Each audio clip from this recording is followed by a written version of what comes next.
what is sexual wellness, and how is it more than just sex or the act of intercourse? Correct. So, sexual wellness would include knowing what you like, what you don't like, being aware of what are your pleasures and pleasure principles, being aware of, being able to say yes and no without feeling guilt and pressure. That is one important thing. Being in a consensual relationship, or, engaging in consensual relationships, and having the ability to say no and feeling safe.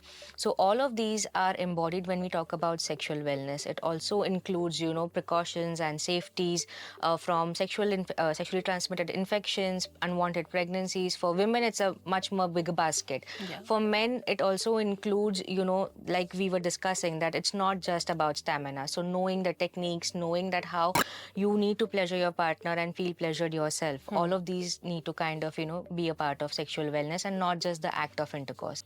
Also, mindset is for the male population, I'm saying specifically, it's also very largely driven by porn, right? The expectations, that also creates pressure in their mind. Absolutely. So porn is something that leads to very unrealistic expectations with regards to body image, with regards to sexual performance, with regards to sexual scenarios.